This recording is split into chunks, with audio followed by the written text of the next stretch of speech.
We're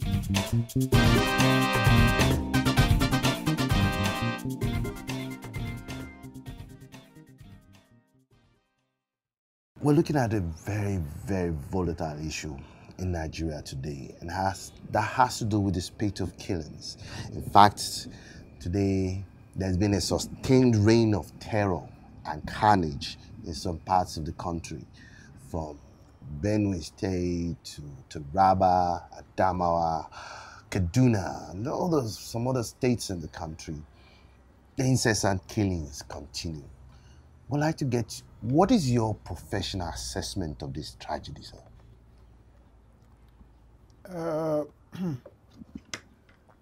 See, let me first start by saying that there's one basic fundamental issue with the country. And that fundamental issue is this. Political parties contest with each other for votes. And before they do that, they are supposed to come out with manifestos. And one of the key elements of any manifesto is the safety and security.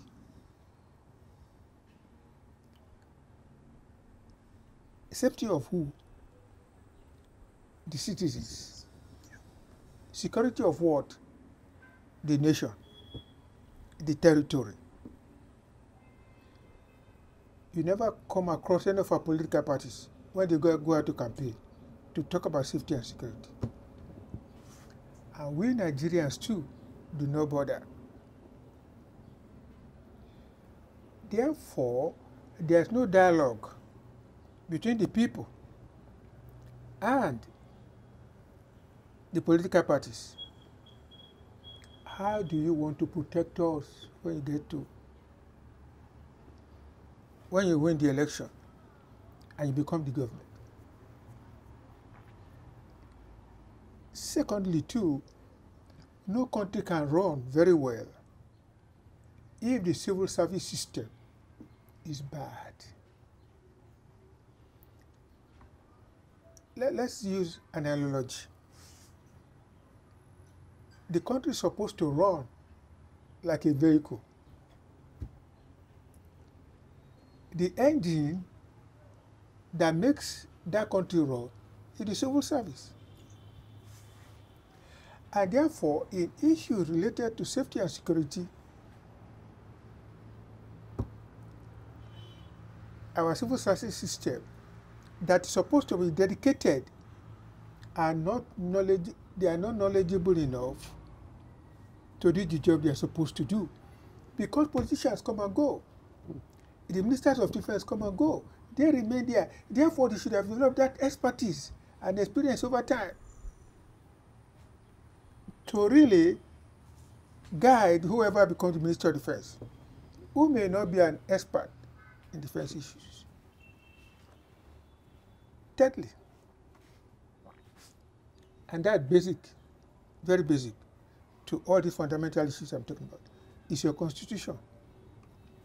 What does your constitution say about safety and security?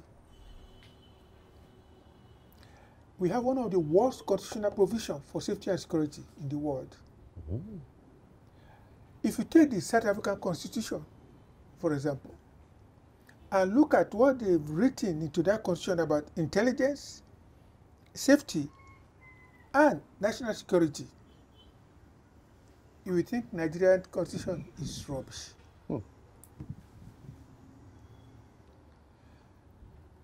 And not only that, you can also see that it is provided there for the party in power, yes, sir, to be able to lead in all areas. Yeah. And to be able to understand that without safety and security, there can be no development. Fourth fundamental, the security agencies too. The system of accountability that we have for them is one of the worst in the world. Zero. And it's so unfortunate that former generals have become presidents of this country, but they forgot everything they learned in the military. Completely forgot. Even if they have become politicians, there are still some remedial knowledge. And every person who calls himself leader must have some intellect. Unfortunately, right from those who have dropped the uniform, become civilian president and voted for, they've not displayed that intellect necessary for safety and security. And because they have not done that, at the strategic level, zero thinking.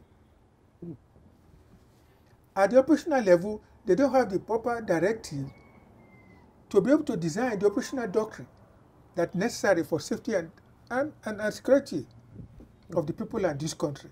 And of course, at tactical level, confusion. That's exactly what you are saying. Today, we don't even know who is in charge of internal security in Nigeria. Is it the army or the police? When the British came, they created what they call constabulary, which was supposed to take care of internal security and other crimes and things like that. But not in today's world. And because of that, we have not been able to think out properly what sort of security architecture we want. And when an architect designs a building for you, that's half of the job. When you are building it, you come across all sorts of mistakes, problems, and then the builder has to correct all those things. First of all, as a security architect, first of all, our constitutional provisions is not appropriate. So, General, what is really wrong with Nigeria's security architecture? Now, what is wrong is this. If you have a house, okay, that house has kitchen. Usually you don't sleep in the kitchen. Of course not. You have bedroom, you sleep there. You have a master, a living room. Okay, that living room is where people relax and things like that and so forth. You don't confuse the two.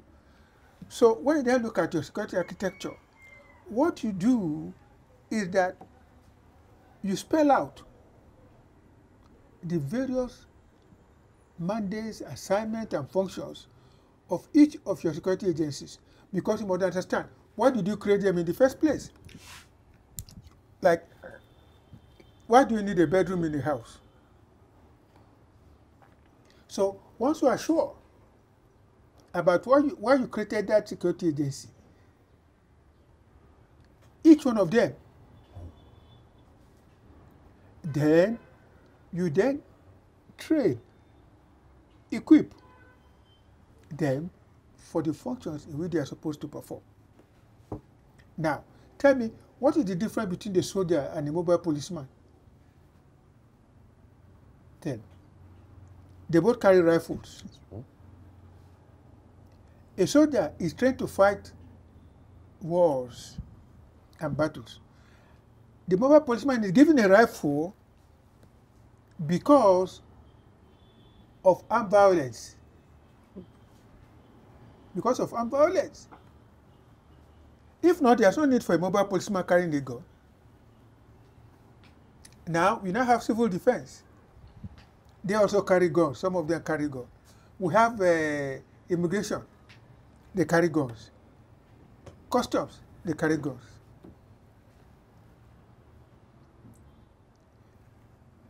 Where we copy from the British, their mandates are very, very clear. And then, fifth fundamental, any country in the world but be constantly looking at the threats to safety and security. And what does that country do? Tweak your security architecture and the system under that architecture. We don't do that. So who is thinking about safety and security in Nigeria? How many think tanks have you got in that area? And who are the respective think tanks that pushes ideas to the government? 6 points. Tell me the regimes that one has come across in this Nigeria. Do they have any incubating system for good ideas? Any incubating system for good ideas? So if you don't have a friend in civil service or among the politicians that to pass ideas to, you don't even know where to pass your ideas to. President Thabo Mbeki saw that in South Africa, and they are still maintaining it. What he did was to create a small group, because he was quite intellectual, within the presidency.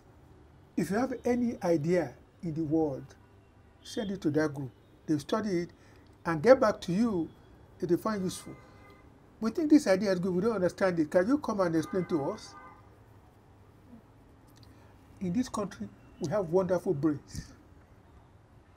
Some will send up stupid ideas, but sometimes stupid ideas, when refined, can become a good one. But the fact is that people will know that, this is a government that can listen for setting up this incubator. Of course, there will be some Nigerians who want to make use of that opportunity. When did they put them in that group to bring friends and everybody in and pushing ideas? But we need an incubating system. We have a Ministry of Science and Technology. What are they doing? And so on. So, these are the things. Then, important point. Technology is now a facilitator of governance, safety, security. Are we using technology at appropriate levels? And one time I gave a lecture and I said, every police, civil defense and everybody, they ought to have a think tank, all right, on technology. And therefore, they need a chief scientific officer at the Ministry of Defense level, at the Ministry of Internal Affairs, and each of the security agencies, incubating ideas about technology. They do things here and there, and then our security agencies are too full of corruption because they get involved in what is not their business. And when they get involved, they know the government is going to give them money. So the army is interested in doing what the police is doing, and the police too do not even know what they are doing. And then what do? They give them what they call RCA or Ration Cash Allowance to be able to do. And not only that, we continue to recruit people. Neglect technology. We are recruiting people every day, but security situation and safety situation is not improving. What are we recruiting them for? Now, let me ask this. There's been call for the dismissal of the security chiefs. Do you agree with this call, sir? That what? That the security chiefs should be dismissed at this point in time. Do you agree with that? Those, I'm sorry to say, with all due respect, those ones have no shame. In other climes, with what's happening, the IG, the Chief of Army Staff, I'm not talking about the Navy and the Air Force, because those ones, their mandates are totally different. But the IG and the Chief of Army Staff ought to have gone. The Minister of Defense ought to have gone. The Minister of Internal Affairs should have been the first to go. But they have no shame. And that's the sort of country that we are in, where the buck rests on nobody's table. The recent one that happened in Jos, what did the SS say to the president say? Politicians.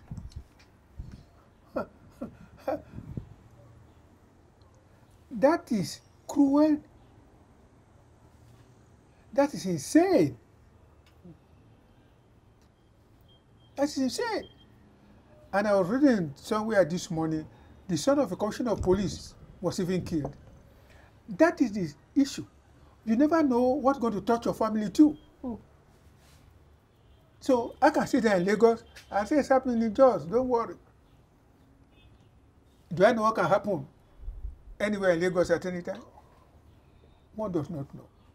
So, like all those fundamentals that I've listed, if we don't take care of them, we're going to run into problem. But whatever it is, the buck rests on President Buhari's table. And like I said, no political party in Nigeria has any idea of what to do. And those who are generals, who have led us, they've forgotten what they've learned in the school. Because since they left, they've been doing politics. You talk to them about some military something, they don't even understand what you're talking about. You have to produce a dictionary for them. So that's the sort of situation in which you are in. And since the service chiefs too, because of the constitutional provision of our security architecture, they misuse the whole system. In other countries, as part of their security architecture, there's a coordinator for intelligence. The chief of defense staff is supposed to coordinate Army, Navy, and the Air Force. And that's the person that reports to the president. That person that reports to the president. And the NSA is supposed to be one way or the other coordinator on intelligence and all the security agencies and provide advice outside the people in uniform to the president. But that one went before the National Assembly the other day. I said the president does not listen to him. So what do you do?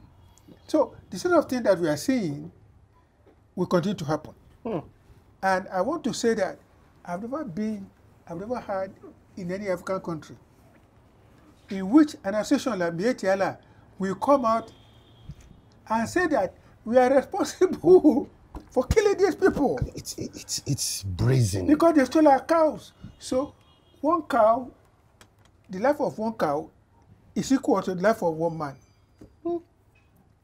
Have you ever heard that before? And it came out. And then the president now followed and said, oh, you people should stop revenge killing. Oh my God. See, it is very sad. I feel very sad. I feel very sad because we all wore this uniform together and we were taught to think. We were taught to think. General, shouldn't the Mietiala be termed the terrorist organization, tag the terrorist organization at this point in time? See, most of the things that are happening, I can't call them terrorism as such. Why do you say that, sir? I can't call them terrorism. Like the case of Zamfara, Benue, and so on and so forth, okay? These are people who have organized themselves into criminal gangs, okay, and are using the cover of this herdsman farmers conflict to carry out criminal activities and maybe make a living out of that. That part. That is part of the herdsman farmers conflict which has been going on for ages. Okay. That could easily have been solved. And I tell you a story. In one village called Alkali in Yobe State,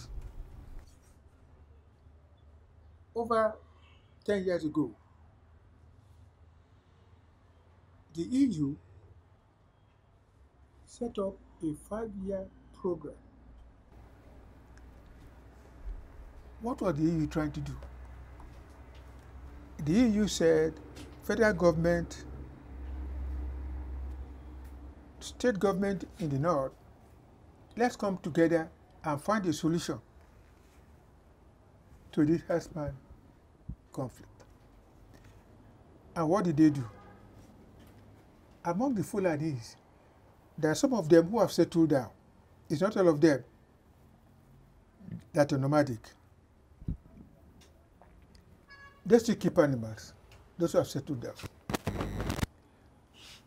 And what did you propose at that time, and did for over a 5-year period, was to teach those people to grow animal feed. To grow animal feed, alfalfa, so on. That animal feed, the seeds can be eaten by human beings. The leaves and the plant. So what they did at that time was to provide the seeds for these settled Fulanis and others, because they are dry area plant. They can grow in any dry area. And they then gave them seeds to grow. Until they can grow throughout the whole year. And grow especially for the cattle. So there's no food for them every year. Now, they now set up areas in which they can get the food. They have water points for their cattle. And also nomadic schools. Nomadic schools for their children. And these nomadic schools, because they move every 6 months, nomadic schools to move again. You know what happened? If you put down money, federal government and co are supposed to put down their counterpart funding. Counterpart funding disappeared. And the whole, after you left, after 5 years, the whole thing collapsed. Was that not an answer? There are many things like that have been done in this country. But when a new regime comes, they don't want to go back and look at what has been tried in the past. Why did it fail? Can we improve on that? Can we tweak it and make it work? No. They want to start something new. In recent times, there's been hues and cries for a restructuring of this country. For what? A restructuring of this country, sir. Yes. What's your take on this, sir? To me, the best thing for Nigeria should have been to go back to 1963 Constitution and the parliamentary system. The presidential system, the president is only accountable to God, because we copy the American system. The National Assembly can really call the president to come and account for anything. He will send one of his ministers. So who is the president accountable to? Now, they set up one of the key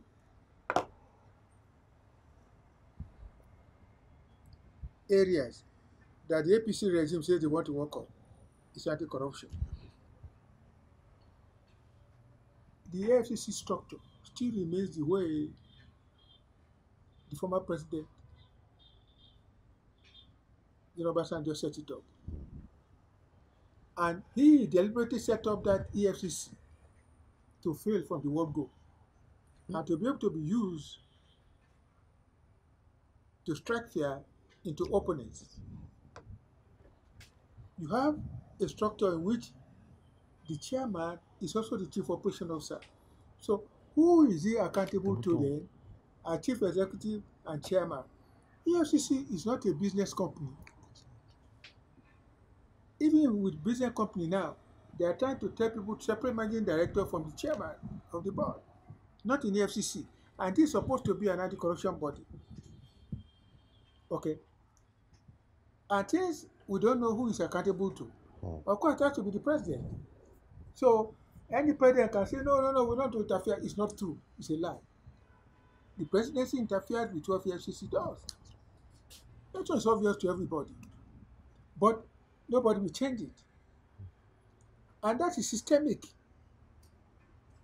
So If you don't change it, who's going to change it? In terms of accountability of an anti-corruption body, the same thing with the ICPC. So what the ICPC doing that EFCC cannot do? You have two anti-corruption bodies. What are both of them?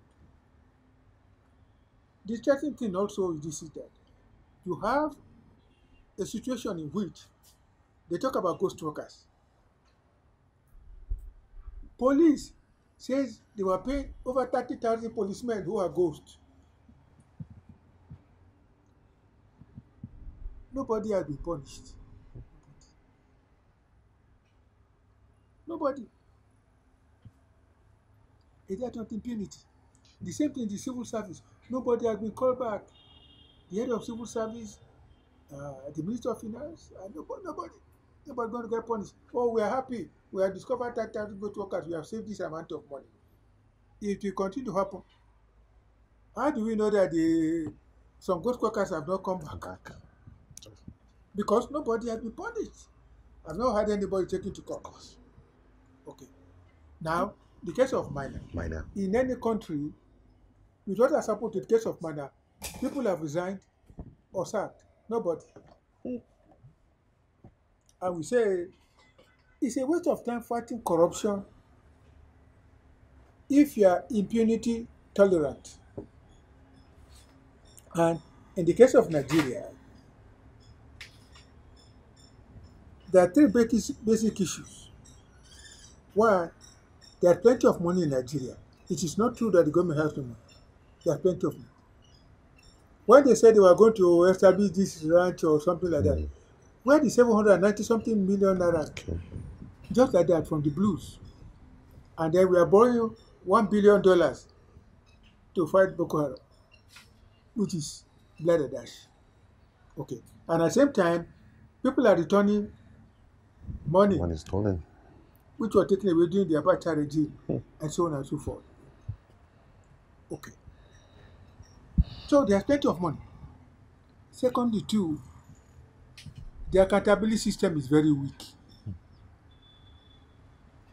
How many pump sets have you had in the history of Nigeria that have been forced to resign? Recently, 3 pump sets were called back. Okay. 3 pump sets were called back recently. So, where the accountability system? And thirdly, impunity. Those 3 elements, they still remain intact. General, let me ask this also. At this point in time, what should be done to fortify and strengthen the security architecture of this country? Some people have touted engaging vigilance group to curb the menace, while others have also called for zero tolerance policing. From your professional perspective, sir, what should be done to fortify and strengthen the architectural security? No. First of all, you have to start from the constitutional provision. That's where the architecture comes from. You have to start with that. And that's what setting the example of South Africa. Secondly, you need to set up a panel of experts to look at that architecture, to be able to advise on the provisions that, It is that panel now, looking at all these issues that are happening in Nigeria, that can come up with that architecture and the pillars in building within that architecture. But there are 2 elements.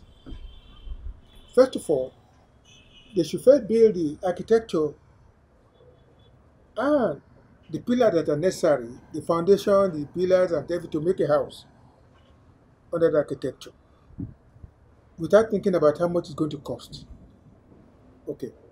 You then look at how best to get the maximum from the minimum funding that you can get, or get the best from the maximum funding that you can get, between the minimum and the maximum funding that you can get for security agencies.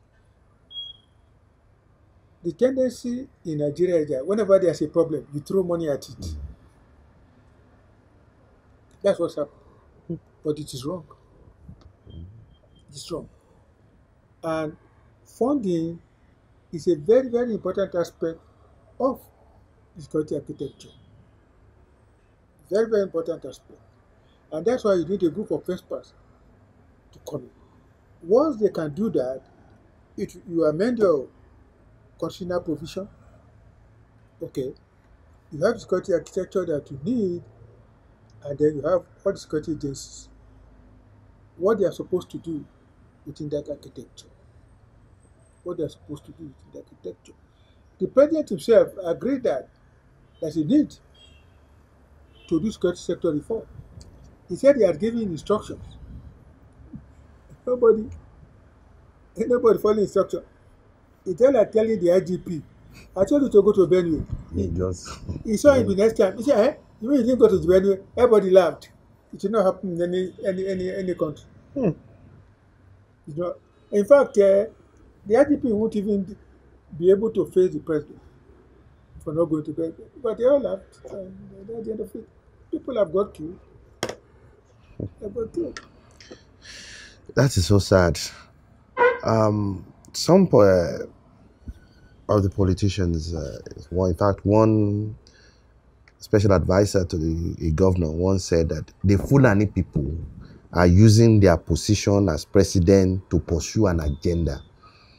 All the heads of security apparatus in Nigeria are Fulani people. So they are pursuing an agenda to take the land so that they can graze freely. Yeah, but that's a very funny statement. Very funny, senseless. Because it made that all of us are stupid and we are watching them doing it. That is senseless statement. It is not true. It is not true.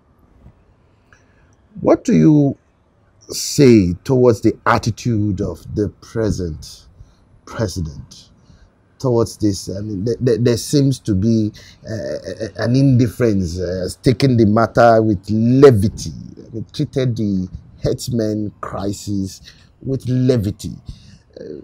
I mean, militarily.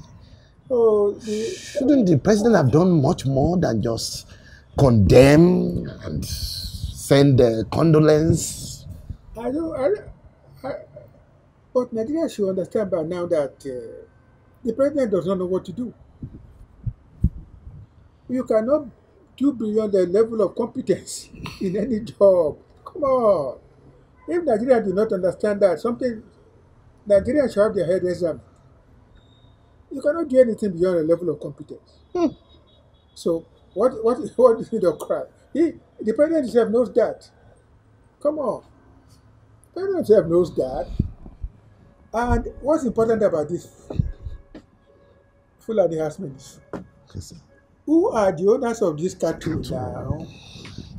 Good question. Who are the owners of this cattle? And somebody is bent on protecting the owners of this cattle. And the owners of this cattle, they are keeping quiet. And people are getting killed over this cattle.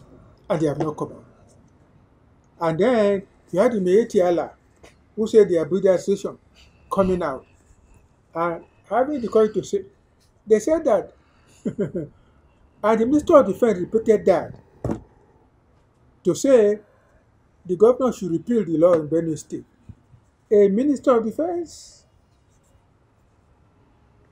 It will happen. See, this present regime has created so many precedences. It is bad for our future. But because very few Nigerians think, we just bother about our daily lives and things like that, very, very few Nigerians. So what do these portend, sir? These bad precedences, sir? What do they portend for the future of this country? That's what I'm saying, that there are some bad precedences that have been created. The appointment of people in the security teams, okay, statement from the Minister of Defense, who also passed his level of competence. He knows that. Allowing the service chiefs to do anything they like to do, give the impression that we can spend any amount of money we like security. Nobody cares. Even if you have to go into debt and so on. There's no system of accountability in this country. That's And right. that's why presidential system is not good for any developing country. I'm telling you. If you have a parliamentary system, the prime minister must brief who is also a member of parliament with all his ministers. They must go back to the house to brief them every week. What have you done this week? That's the parliamentary system. And the system of accountability there is very strong. Okay, here is strong. Secondly, if you look at the party system, the presidential system, the president is the alpha and omega. Even though you have one chairman, what is the chairman chairman of APC? They, whenever they are solely wrong, they run to the president, who they call the leader of the party. Even though there's somebody here in Lagos who says he's a national leader. I don't know. The whole thing is a joke. I beg you, John. It's a joke. General, finally, as 2019 elections approaches, what should Nigerians be thinking of? What should Nigerians be doing? I see. Let's be serious.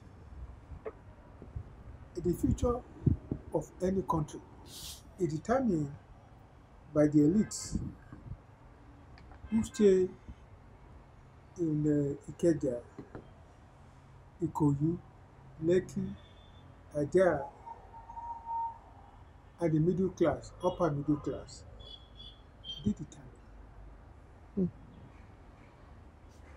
But above them, the businessmen who are very rich. Because no businessman can escape giving any political party money. And they give them money in millions. Okay. Because they want good business for themselves, for any regime that comes in. They can influence a lot of things. But do they?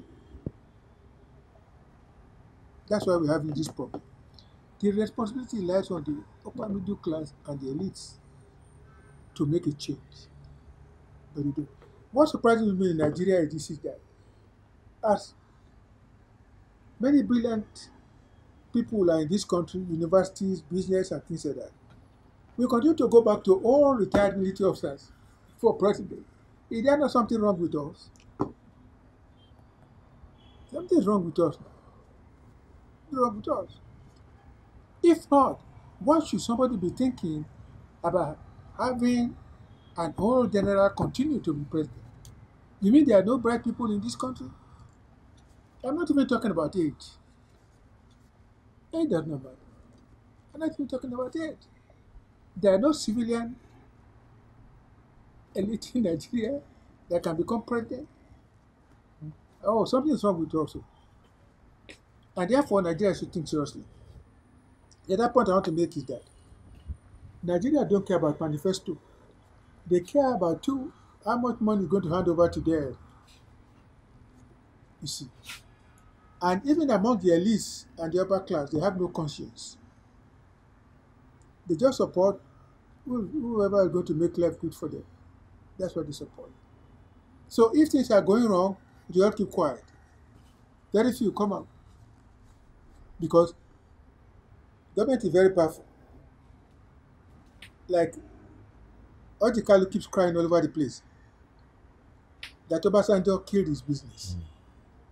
Yes, governments are powerful. They know how to kill businesses.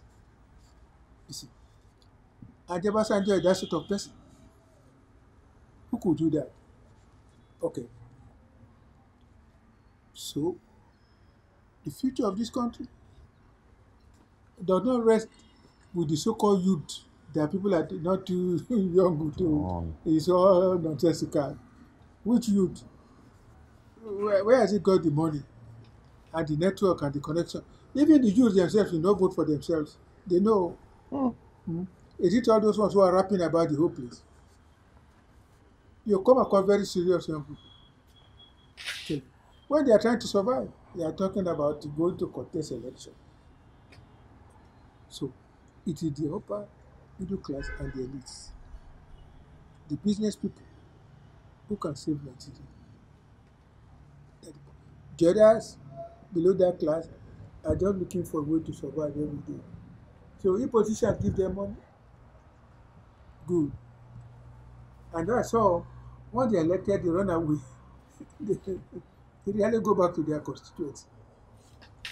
And some of them who are fighting in National Assembly for money to do constituency development and buy keke marua and pep and things like that, clogging our streets. None of them, even the government, have put money down to say, how can we improve the Kenya pep? Have you taken that one during rainy season, during this season? You'll be wet.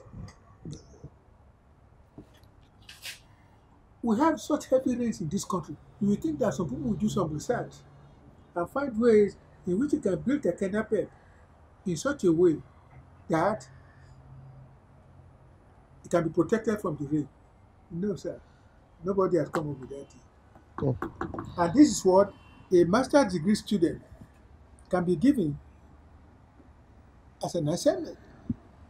Even I've seen Okada in Thailand. They don't carry people on the back seat. They have a sidecar, and that Okay. sidecar has a cover. So when it is raining, the other man where is this, but you in the sidecar, you are protected from rain. Do we have brains? We have brains in this country, but are they being used? That is so sad. Thank you very, very much, General, for your insightful analysis. We appreciate your Thank you thoughts. very much. Thank you for coming.